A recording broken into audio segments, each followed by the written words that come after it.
Welcome back to the Tundra, episode 17, presented by Nicolet Law. He's John Kuhn, Packers legend. I'm Matt Schneidman of The Athletic.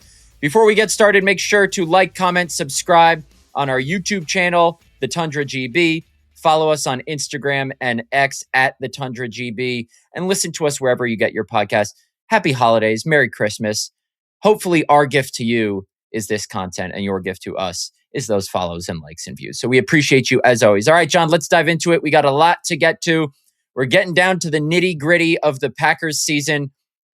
22-16, overtime loss to the Chicago Bears.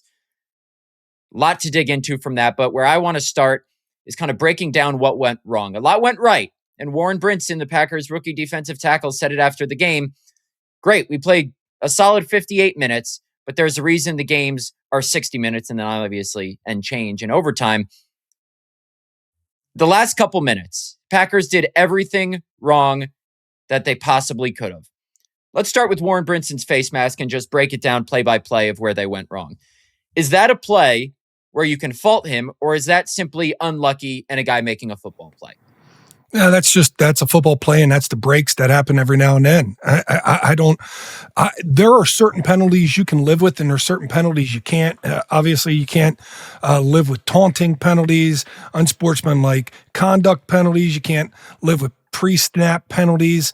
But football play penalties, they happen. You try and work that out of the technique, but this isn't even like a holding penalty so much as you get caught out of bad technique. This is just you're going to tackle a guy, you're going to bring him to the ground, and your hand accidentally gets up around the face mask. And it was very unfortunate for the Packers because they were in a great situation. What was it, about to be 4th and 14 or something to that nature? It was 3rd and 20. It was 3rd and 20 after the Darnell Wright hold. That would have effectively ended the game. Yeah, 4th and 24. It would have been. It could have. Yeah, very well. Effectively ended the game. But it's one of those things that you have to collect yourself again and get through it. I mean, how many games around the NFL come down to that last drive and trying to make a play, and you see defenses give up a crazy 3rd down, maybe a 3rd and 24, and then they rally the next set of downs to be able to stop the offense. You got to be able to bounce back from a situation like that because you did have a 7-point lead. Yeah, and like I said, if any one of these go the other way and flip, the Packers win this game. The next one, the Romeo Doubs onside kick recovery. Now, did you ever play on a hands team in your NFL career? Yes, I played on every hands team. Okay, there you go. So I was listening to Julian Edelman on the Fox pregame show yesterday, and he was talking about how it's like a shortstop in baseball. You can't let the ball eat you up, and he thought that's what Doubs did. If the Packers recover that, they win the game. Romeo Doubs said after the game, he takes 100% responsibility for the game. He just didn't do his jobs. There were some expletives thrown in there. He said that's his responsibility throughout the week when they rep onside recoveries, and it just didn't happen. Now, that obviously gave Packer fans flashbacks of the 2014 NFC Championship game in Brandon Bostic. Sorry to bring up a sore subject. I wouldn't go that far because the game didn't carry that level of stakes. This time, obviously a back-breaking mistake, but what else can Romeo Doubs do differently from someone who's been on a hands team in this league before? Just catch the ball. I mean, it did eat him up a little bit. I will say it was a great kick by Cairo Santos because it took a couple short hops before it gave that one decent catch bounce, and that decent catch bounce got up on Romeo Doubs' toes a little bit there. But that was a really good kick, and that's one of the tougher onside kicks to field. With that being said, it did hit him right in the hands. He should have been able to corral that. To me, drops sometimes happen on onside kicks. In fact, I've seen Calvin Johnson, one of the greatest receivers of all time, in the Hall of Fame, drop an onside kick against us at Lambeau Field. And that was a high hop. That was an easy one, and he dropped it. So drops do happen on onside kicks.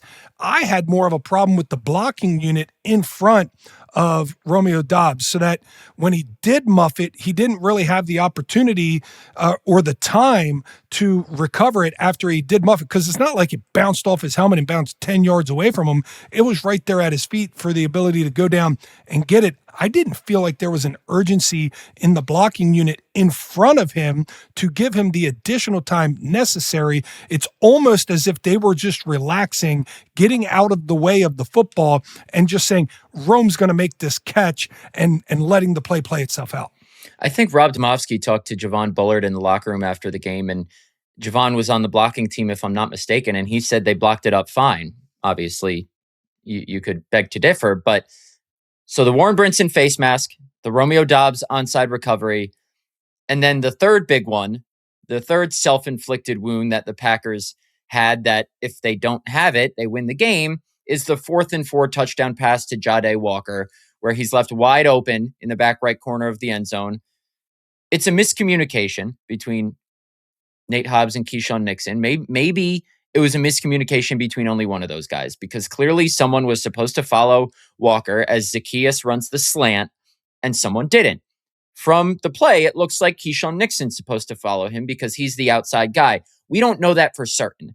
That's why, I value kind of my role in providing content to the fans, because it's my job to ask who was supposed to do it, because a lot of people online think, oh, it was just Nixon. We don't know that for certain. It very well could have been, but there have been times before where myself and other people assumed things about plays and were wrong. Regardless of who it was, it's an inexcusable mistake. They cover that up. Maybe Jahdae Walker still makes a play, but it's 4th and 4. And Nate Hobbs, after the game, when I asked him who was supposed to follow Walker, he said it doesn't matter. It was just a miscommunication.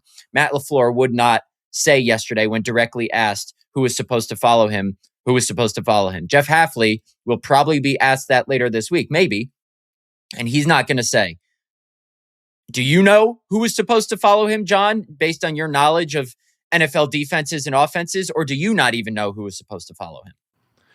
Well, it looks to me like it's a fire zone. You had a defensive lineman dropping back into some coverage. They had everybody up at the line of scrimmage. They gave a zero look with the safeties. So to me, that's Keisean Nixon's field zone, right back there. But there are checks that are made at the line of scrimmage where you can play an inside out. You can play a switch technique. So you don't really know the communication between both Hobbs and Nixon, who makes the call and the relay sign, because you got to get the relay sign that they got the call if you make that. Those might not even have happened. They might have happened and somebody missed it. They might have happened and even relayed it and somebody acted differently. I think we got to remember, though, that Keisean Nixon at the end of the last Chicago Bear game left his man that he was supposed to cover to make the game-winning interception in the end zone at Lambeau Field. So sometimes you do things out of what the play design is called for, and they work. Sometimes you do things outside the play and what it's designed for, and they don't work. Packers had one that worked for them in the first game against the Bears, have one in the second game that does not work for them. I think it's important to note. Now, you just broke down a three-play stretch in which the Packers could have effectively ended the game. You're talking about before the Cairo Santos field goal. You're talking about after the Cairo Santos field goal with the onside kick. And you're talking about the 4th and 2 last play for the Bears on offense that resulted in a touchdown. How did they get to where those 3 plays still had that big of an impact on the game when they really dominated time of possession, dominated the football, and played really good defense for the vast majority of this football game? I think we know. It was letting a team stay around in a ball game 0 for 5 in the red zone, Matt. 9 points in the red zone, Matt. That's not good enough. Packers have played 2 games this year in which they have not punted, and they lost them both. And I saw a stat yesterday. I'm going to pull up my phone to see who it was from so I can give proper credit. Abe Jaroszewski on Twitter, good credit. who's a senior sports analyst and the analytics lead at Sport Radar, said there have been 10 games this season where a team hasn't punted. The Packers have 2 of them. They are 0-2 in those games. The rest of the NFL is 8-0. So it's red zone. In this game, it was red zone. Coming into the Denver game, what were they? 2nd in the league in red zone touchdown percentage? 2nd in the league. Against Denver, they falter in the red zone. Against Chicago, they falter in the red zone. Against these playoff caliber teams, 2 teams that have already locked up berths in the playoffs in Chicago and Denver, you need to come away with 6. 3 isn't going to cut it. 0 especially isn't going to cut it. Questionable play call on the 4th and 1, I thought, on the opening drive. And then you settle for a couple chip shot field goals. then Josh Jacobs with an uncharacteristic fumble on the 3-yard line. That's how you let a team hang around. Not only 0 for 5 in red zone, 0 for 3 in goal to go, even deeper than the red zone. So, sure. And I get when guys in the building and guys in the locker room say, it doesn't just come down to one play. Because guess what, John? They're right. It doesn't just come down to one play. The microscope is on Romeo Doubs. The microscope is on Brandon Bostic. I promise that's the last time I'm going to mention that game. But if they score a touchdown instead of a field goal on one or two of those trips, completely different game. If Josh Jacobs doesn't fumble, completely different game. That's the matter of fact on this. It's because you can look at those 3 plays, but the reason they were in that position, like you said, is because of their shortcomings earlier in the game too. What I find really interesting is you have a game like the Lions where the Packers went for everything. They went for everything in the red zone, got everything in the red zone, couple of 4th down touchdowns. They won that football game. That is phenomenal. Then you go out to Denver in a game where you have Micah Parsons playing in, and you kick field goals when you're down there in the red zone. You can't do anything about the Josh Jacobs fumble, right? He can't fumble that, but he fumbles it, he loses it. That sucks. But what you can do something about is the first drive of the game when you get down there and decide not to take points. Now you're going back from, remember Minnesota. We kicked a bunch of field goals when everybody was like, where's the aggressiveness? Then we played Detroit and we were extremely aggressive and it was very successful. Then we played the Denver Broncos and we kicked field goals because we believed in our defense's ability to slow down that Denver Bronco offense. We said all week last week, we heard from Matt LaFleur, Jeff Hafley, everybody on the defense that they still feel convicted that they had good players and that they believed in their ability to play good defense. I personally believed in our ability to play good defense even without Micah Parsons there. Big blow, but I believed in what they still had on defense. When you go out there the first drive of the game and you don't take those 3 points, you are effectively telling me this is a game like the Lions in Detroit, and we feel like we need to score a lot of points in this game. We can't take 3. So I was kind of surprised by that because it kind of went against the notion of we believe our defense will be fine in this ball game without Micah Parsons because we still have athletes on that side of the ball. And they played well for about 58 minutes on defense. One thing Matt LaFleur did say to us yesterday as we record this on Monday around noon, Matt LaFleur spoke in his day after press conference on Sunday. He said, the pass rush, there were some good moments, but against a quarterback like that, you can't let him get out of the pocket and make plays with his legs. And whether it was Caleb Williams running for first downs himself or creating off-schedule passing plays and getting out of the pocket and making completions, Packers didn't do a good enough job of that. And that obviously, that aspect of the game is obviously going to suffer if you don't have Micah Parsons, who can chase down Caleb Williams for 60 minutes and affect some of that off-schedule stuff that he does. There was a lot of good in this game, John Kuhn. I don't want to be Debbie Downer entirely. What good can Packer fans take from the first 58 minutes as they go forward here into the final 2 games of the regular season?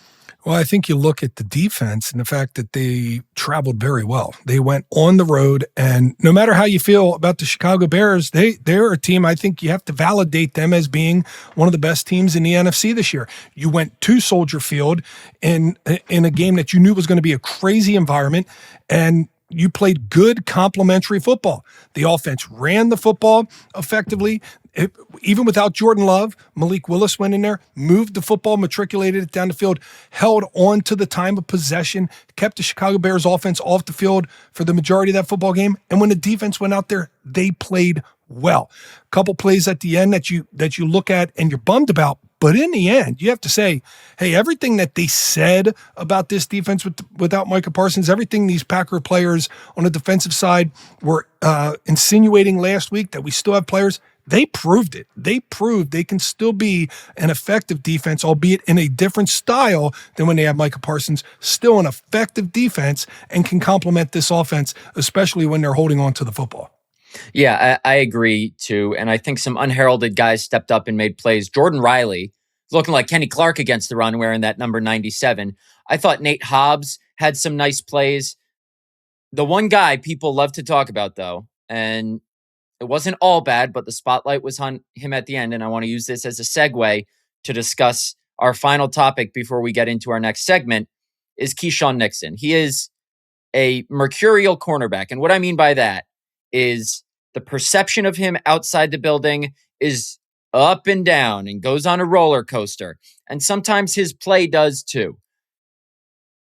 There have been times this year, and I thought this was the case for the majority of the first half of the season, where Keisean Nixon has looked every bit like a number one corner.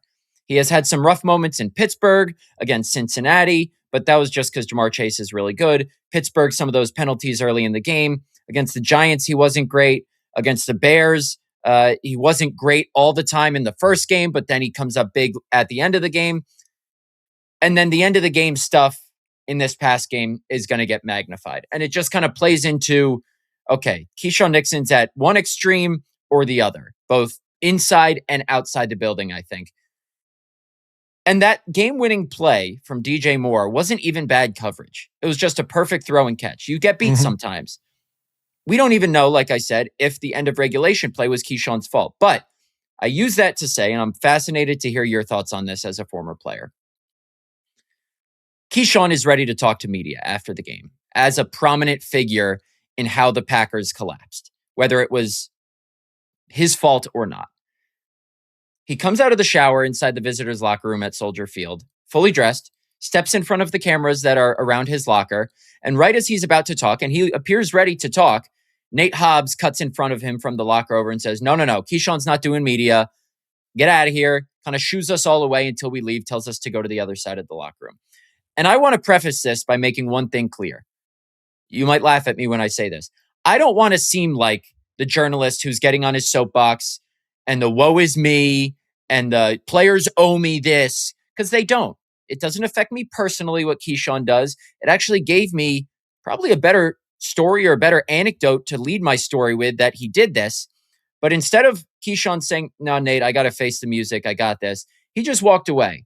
And my view on it, and I'm sure there are a lot of other people out there who have this view, and I'm wondering if you do too, is you had no problem talking 2 weeks ago when you played hero against the Bears. Now they walk you off instead of you walking them off, and you don't talk, and your teammate is trying to protect you. What do you think of that as a former player?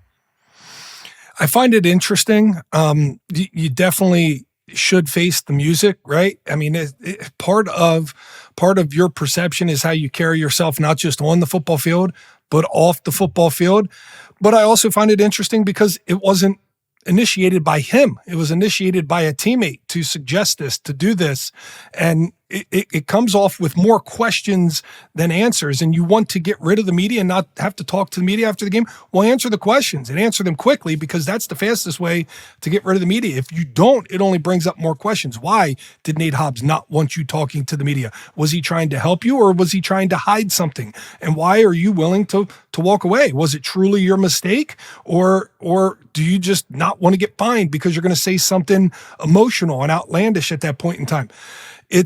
It's not good. You should face the music. You should definitely meet with the media and answer all the questions that they have, because you do play the most interesting game in all of the United States. And people want to know what the heck happened in that incredible football game that happened to end not the way you wanted.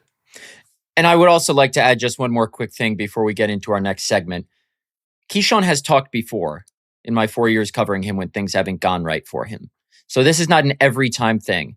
It may just have been a spur of the moment, okay, I'm going to go, and he may not have thought it out. I get that. But if you're going to talk when things go well, I think it's your responsibility to talk when things don't. Again, doesn't really matter to me, but I just felt that, that anecdote got enough traction online where I thought, I wanted to get your thoughts on it. So when I also think lastly, Matt, the notion about the team and the feel and the look, it needs to be like this. It needs to be together. It needs to be convicted, and it needs to be strong and powerful. And as we've said in years past, right, the notion of these teams, these Packer teams, are you can take them to the deep waters. And we've heard coaches say this, you can take them to the deep waters and eventually they will stop swimming. And right now you have to wonder, how close are they to not swimming if after a game like this, you're in the locker room and and you can't go through the technical things that you're supposed to go through. Chaos can creep in very quickly, and if that happens, then the Packers are in trouble the rest of the season. And also, I could see it happening if it was like Christian Watson stepping in front of Matthew Golden after a critical drop, a veteran protecting a rookie and trying to take blame off him. That would be different. This is Nate Hobbs, who's in his 5th year in the league, if I'm not mistaken, stepping in front of a guy in Nixon who's the number 1 corner, has had no problem telling people that, and he's in his 7th year in the league. He's a grown man. He can talk for himself. All right, enough of that. We're going to look forward now. When we come back, we're going to dive into the NFC playoff picture, maybe look beyond the Packers a little bit, and who the heck is playing quarterback for the Green Bay Packers on Saturday? We'll try and answer that question. Stick with us. You're listening to The Tundra. Hey guys, Matt Schneidman here from The Tundra podcast. With the holiday season here, it means that we in the Wisconsin area can expect some nasty snowstorms, which means icy roads. I know for myself that if I ever find myself in a situation where I got injured because another driver lost control of their car, my first call is to nobody else other than Nicolet Law. They're ready to help and will be there when I need them. So if you've been injured, you shouldn't be expected to manage your claim on top of everything else. Call 1-855-NICOLET. That's 1-855-NICOLET, or go to nicoletlaw.com. Welcome back to the Tundra, episode 17, presented by Nicolet Law. All right, John, we got to take a narrow and wide lens look at the NFC playoff race as it pertains to the Packers and everybody around them. They are currently the number 7 seed. Shocker, where they've been the last 2 years. They're probably going to get that seed again. Right now, the scenario for the Packers to make the playoffs is simple. Win one of their final 2 games and they're in. Or have the Lions lose one of their final 2 games and the Packers are in. According to the Athletics playoff simulator, the Packers have a 94% chance to make the postseason. The only way they can't is if the Lions win out against the Vikings and the Bears, 2 away games for Detroit, and the Packers lose out home against the Ravens on Saturday. Then the following Saturday or Sunday, they haven't decided yet, against the Minnesota Vikings in Minneapolis. So the likelihood is they make the playoffs. But you know who they have to thank? Old friend, your current friend, Aaron Rodgers and the Pittsburgh Steelers. How about that game yesterday that the Packers got to go their way? Did you watch the end of that one, John Kuhn? I did, and it's crazy. Anybody that might feel bad about the Green Bay Packers and our situation with the injuries and things, there's no team bigger snake bitten this year than the Detroit Lions after having the best record in all of football last year. The multitude of ways that they have lost football games this year. To lose by scoring 2 touchdowns, but having offensive pass interference on both the touchdowns on the last drive of the game is gut-wrenching. It is awful. It crushes your soul, and yet they still have a very, very slim chance to turn it around and make the playoffs. I thought it was fascinating to listen to Aaron talk after the game because the referees talked to exhaustion. That was them getting together trying to write a science project or a history novel. The fact that they had taken so long, and there's so many rules in the NFL that they could not figure out how to get that call at the end of the game correct, which they honestly did. And I honestly think it's a weird rule that they don't have to then enforce the penalty to ensure that the touchdown doesn't stand. It's just null and void, but the Lions lose, and that puts the Packers in a good spot. Aaron Rodgers, once a Packer, always a Packer. In his post-game interview with Tracy Wolfson, said, I was part of something similar 13 years ago with some replacement refs, though, that kind of chaos. And then he said, I've enjoyed a lot in this stadium, especially 10 years ago. And he's obviously referencing the Hail Mary to Richard Rodgers. So Packers have Aaron Rodgers to thank for making their path a little bit smoother. Things would have gotten real dicey if the Lions won that game for the Packers. Packers still would have been favored. I think our playoff simulator had it at 70% if the Lions had won that game for the Packers to get in. But now it's simple. Win and you're in. And guess what, John? The Packers could be in the playoffs by the time they kick off on Saturday night because the Lions visit the Vikings on Christmas Day on Thursday. So Packer fans will be Viking fans. And I want to ask you this. Is there a team in the NFC that you think is head and shoulders above the rest? like the Eagles and Lions might have been, at least perception-wise, entering the postseason last year? Or is it a free-for-all? Is there so much parity that you think even the Green Bay Packers, the injury-ridden Green Bay Packers, can go on a run here? I will say that it depends on what Packer team we get. If we get the Packer team that played in the first half at Denver, if we get the Packer team that played for the first 58 minutes at Chicago, I would say, yeah, the Packers can beat any team in this league, in this conference. But the fact that you do have to play 60 minutes and they let both of those games slip away, that gives me some pause as I look at the NFC. I do think the Rams are playing at an extremely high level. The Seahawks obviously just beating the Rams at an extremely high level. I think the Rams kind of botched that game kind of in the same fashion that the Packers botched this game down in Chicago. I still think they're a little bit better than the rest of the field, but I think the Eagles are showing themselves as being capable once again, trying to get some good football under their belt before they go into the playoffs. And then obviously the team we just lost to, the Chicago Bears. I mean, they are a team that's playing their best football at the right time of the year. The Green Bay Packers, on the other hand, have lost 2 straight and would hate to be rolling into the playoffs on 1-3 in their last 4, or God, I say, forbid, 0-4. I mean, that's a possibility. They could do that, find themselves as the 7th seed once again, and not even playing good football. So here's how the standings shape out right now as I look at them on my phone. Seattle Seahawks 1, clinch a playoff spot. Chicago 2, clinch a playoff spot. Philly 3, clinch a playoff spot. Carolina 4, have not clinched a playoff spot. Rams 5, clinched. 49ers 6th, clinched. Packers 7th. Lions 8th. The Buccaneers are 10th, actually. Vikings are 9th. Bucs are 10th. But the Vikings are eliminated. Buccaneers are not. The Panthers and Buccaneers are still vying for the NFC South title. Panthers won yesterday. So the Panthers are 8-7. The Buccaneers are 7-8. Right now, the Philadelphia Eagles are the only team to clinch their division. There is one team, the Detroit Lions, outside of the playoff field that is still alive for the wild card. The Buccaneers are not.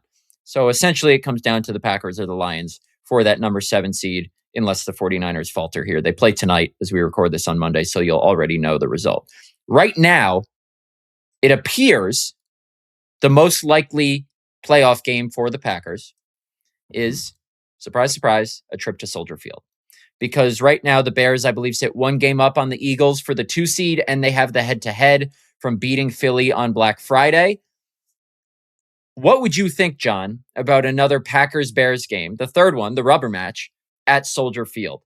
Do you think the Packers could win that game? We don't need game predictions. And Matt LaFleur said, when asked about that possibility twice in the last couple of days, he said, I'm not even looking that far ahead. I'm focused on the Baltimore Ravens, which is fine. But what would you think about a third Packers-Bears game in the playoffs in the 2-7 game at Soldier Field? I'd love the opportunity. I'd love the opportunity for the Packers to go back down there, right the wrongs that they just had this past Saturday. And aside from any, it's going to be a phenomenal football game. It's going to be a phenomenal atmosphere. Matt, you were there. You don't get a whole lot of games with that type of intensity, that type of feel in the air before the kickoff and then throughout the course of the game. It did not turn out the way that we wanted it to turn out. And I'm talking about me instead of me and the rest of Packer fans out there neutral. Wanted it to turn out. It was a phenomenal environment to be at. I enjoyed it immensely, aside from the loss there. But I like the Packers' chances against the Chicago Bears better than I would like the Packers' chances of if they do have to go to Philly, because you said in order for the Packers to not have to go to Chicago, in order to go to Philadelphia, Philly would have to win their last 2, Chicago lose their last 2. That's very possible. Chicago has to play at San Francisco and then the Lions at home. It's very possible that the Bears could lose their last 2 games, and it's very possible that the Eagles win their last 2 games. So there is a decent possibility we could go to Philly, a better possibility that we go to Chicago, and I'd rather go play in Chicago. And the Packers could still win the division. If you're saying there's a decent chance the Bears lose out, and like you said, they play the 49ers and the Lions. If the Bears lose both those games, and even if the Lions have not, let's say the Lions lose to the Vikings on Christmas, or they win and then the Packers beat the Ravens and the Lions are eliminated. Because the only way the Lions can get in is if they win out and the Packers lose out. They're on life support right now. Yeah, but don't forget if they're eliminated from the playoffs, don't forget what they did eliminated from the playoffs a few years ago. That's exactly what I was that was my point. That's what I was going to say. We're on the same wavelength. They will come in to ruin a day. They will come in to ruin a day because that's what they're made of. They will come in to try and ruin a day. And this is not a great season for the Detroit Lions with the expectations that they had coming off the last 2 seasons. They again have been riddled by injuries, but they will come in trying to ruin the day of the Chicago Bears on the last game of the regular season. If the Packers win next week and the Bears lose in Santa Clara next week. Well, that's why we make such a good podcast tandem, because we are thinking along the same wavelength. And honestly, I deserve that because there have definitely been times before where I've cut you off and said something that you were about to say.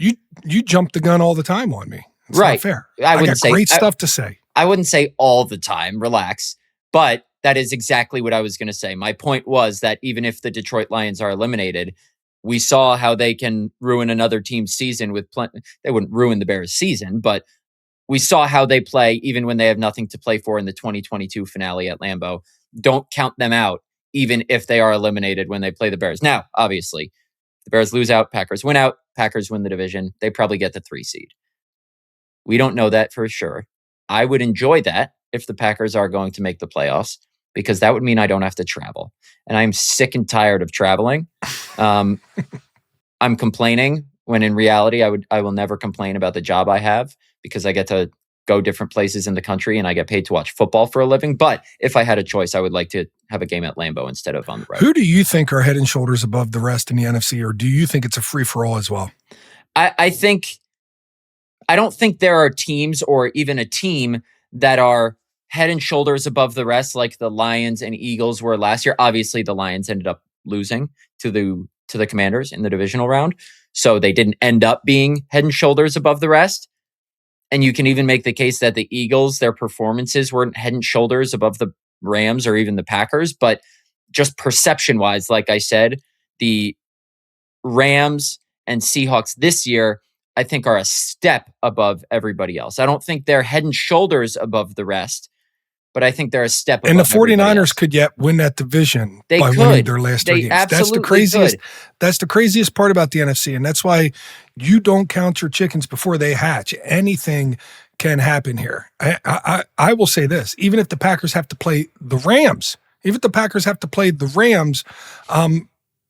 I don't think, I'm not going to go out there saying, yeah, this one's over. This team's going to steamroll them. I think the Packers have a good chance of playing against a team even like the Rams in this thing. By the way, if they had to play the Rams, just watch the special teams in that game, because the Rams will have a new defensive coordinator or an interim defensive coordinator interim special teams coordinator. Special teams coordinator going in that one. And the Packers, with all their special teams problems this year, that would almost be just you have to watch that game specifically for the special teams. Who can mess it up worse? I think Matt LaFleur is 5-0 against Sean McVay in his career, if I'm not mistaken. Mm-hmm. But guarding Devontae Adams and Puka Nacua is a scary sight. Will Devontae even be back by the playoffs? Yeah. That's another question. There's a whole lot of stuff going on in the NFC right now. That's a ways ahead. For now, what we know is the Packers can clinch with a Lions loss or a Packers win. Just one in the final 2 games. All right. When we come back, we're going to preview the Packers versus the Ravens. Who's going to play quarterback for both teams? And the Packers might have to do some shuffling of the deck at a position they've already had to shake up this season. All that and much more. You're listening to The Tundra. Welcome back to The Tundra, episode 17. This segment is brought to you by Potawatomi Sportsbook. Hey, sports bettors, whether you're new to the game or can knock out 16-leg parlays with the best of them, the premier sportsbook you need is right in the heart of Milwaukee. It's the Potawatomi Sportsbook. Not only are there over 90 sports betting kiosks, there's all-star dining, first-class drinks, a giant video wall, and more. It's nothing short of awesome. Potawatomi Sportsbook, bet above the rest. And John, I have a special shout-out I would like to give to our friends at Potawatomi and Luis especially. What is Luis's official role? He's the head of hospitality. I don't know his official role. He wears many hats now, Matt. He's a very important man down there at the sportsbook. Okay, so I was driving down to Chicago this weekend. I wanted to go down, thankfully I did cut my drive in half because my travel from Milwaukee to Chicago was a disaster on Saturday. And I hit up Luis. I said, hey, since you're a sponsor of the show, I hope this isn't asking too much. Would I be able to get a room on the house on Friday night to cut my drive to Chicago in half? He said, absolutely. The hospitality at Potawatomi, the rooms at Potawatomi, the viewing experience at Potawatomi. I stayed there to watch the first CFP game, the Miami A&M game. It's just a first-class experience. It's the best casino in the Midwest. The people there are great. Luis atop that list. The rooms are great. The accommodations are great. If you are ever in need of a great gaming or simply lodging experience, you go to Potawatomi, or else you go get checked out. Because if you don't go to Potawatomi, you got issues. Okay, what do you say we talk about the Packers again, John? All right. Okay. Right. Anything good? Do we have good stuff to talk about? How about this? How about finishing the season in the right way? Getting a victory here against another team that is reeling. You can essentially end their playoff chances while clinching yours if that didn't happen on Christmas Day with the Lions playing the Vikings.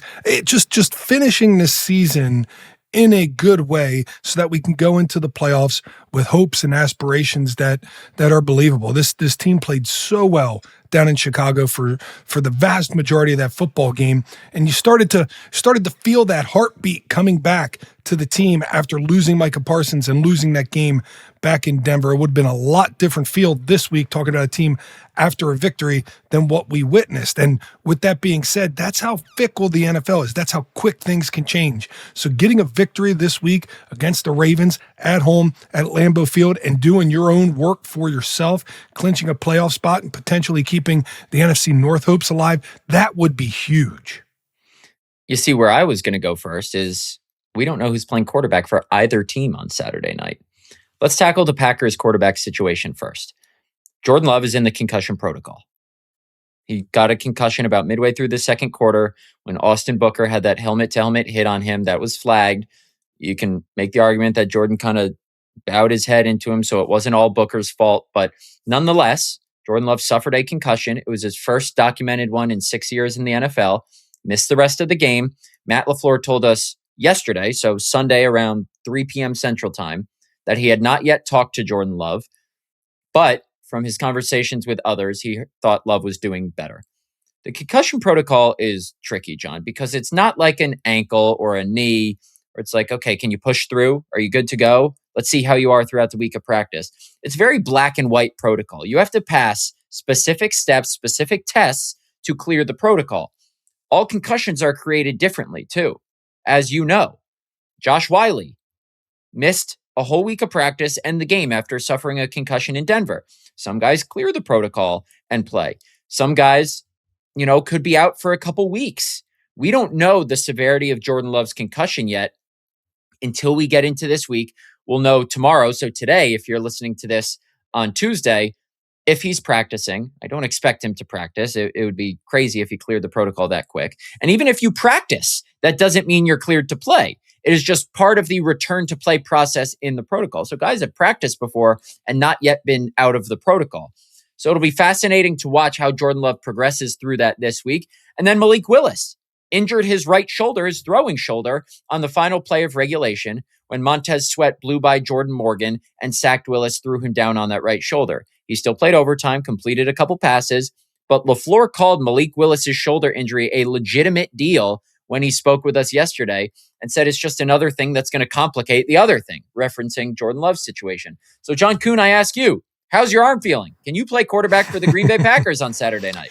No, I can't play quarterback. I couldn't play quarterback when I was the emergency quarterback for the Packers. You were the emergency quarterback. Yes.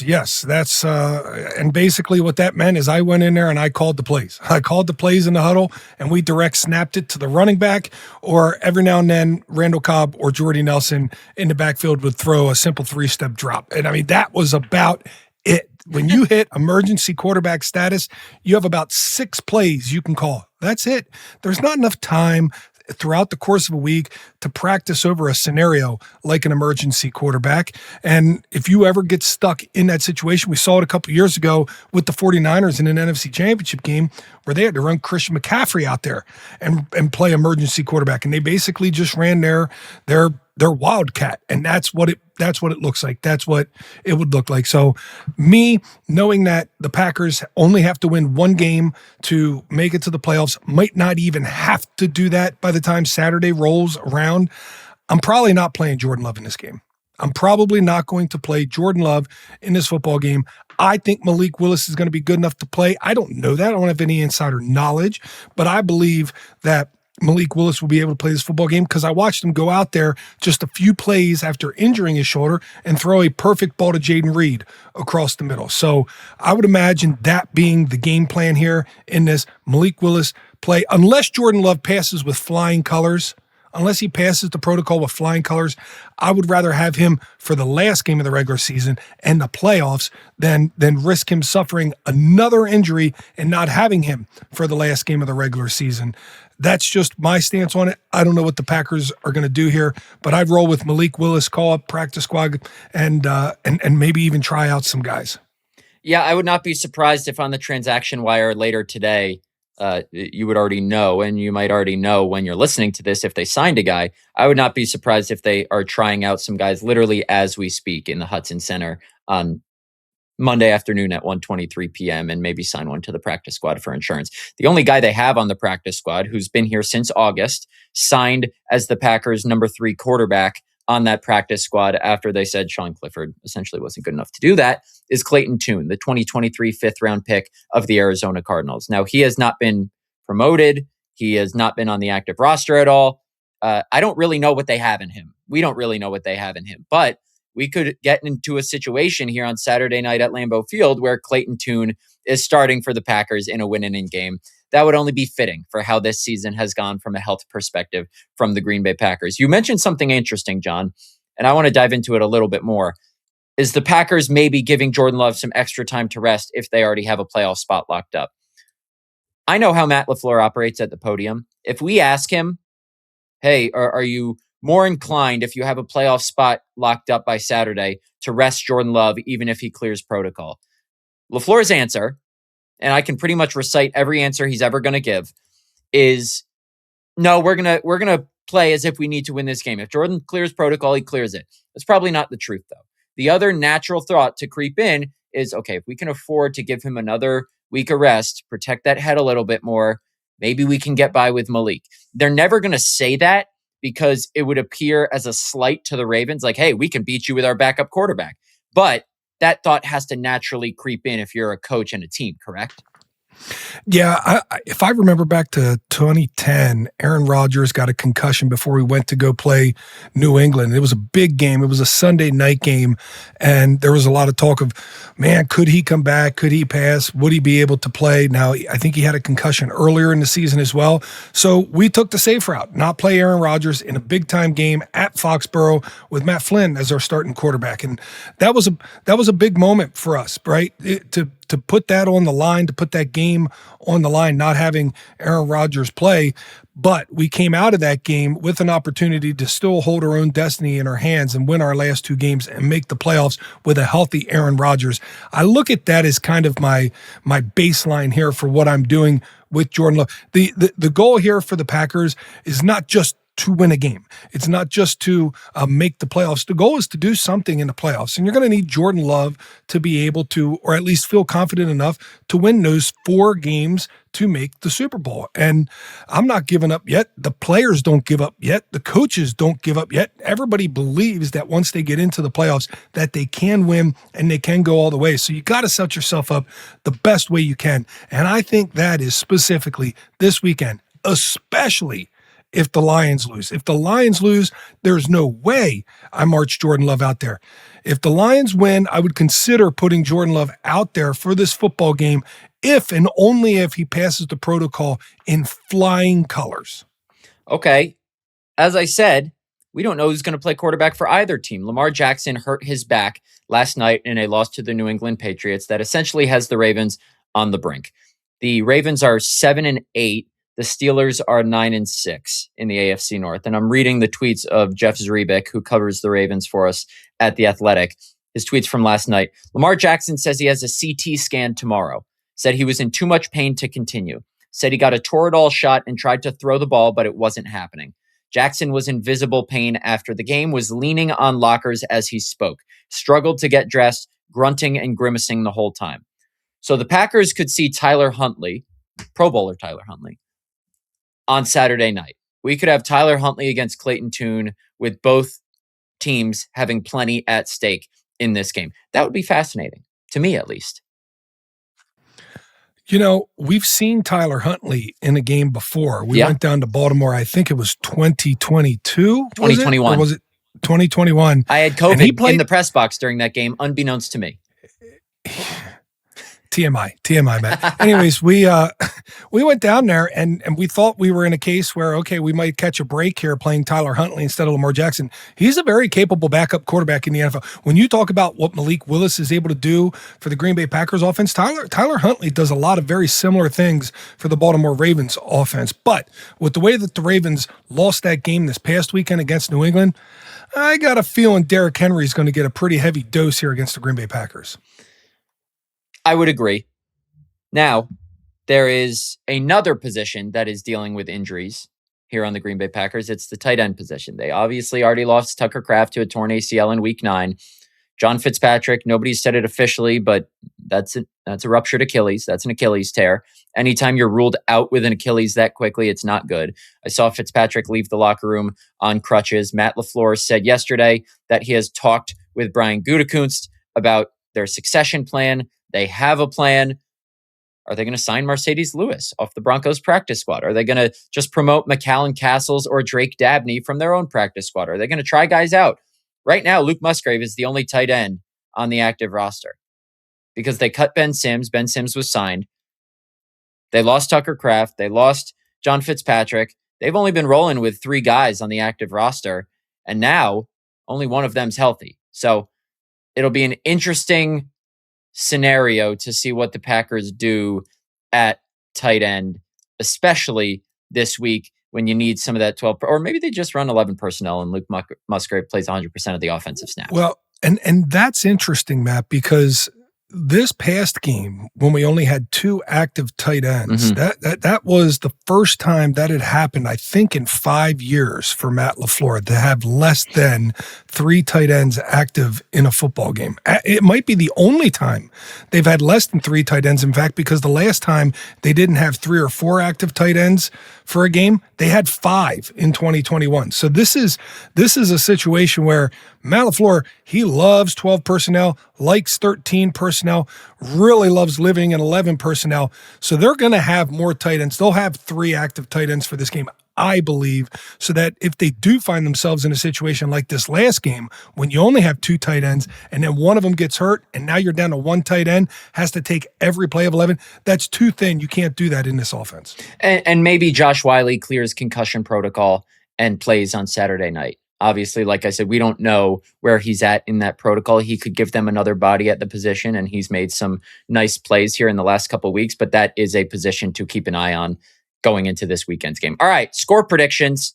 Packers-Ravens. I feel uncomfortable making this score prediction because I don't know who's playing quarterback for the Packers this weekend. It could be Jordan Love.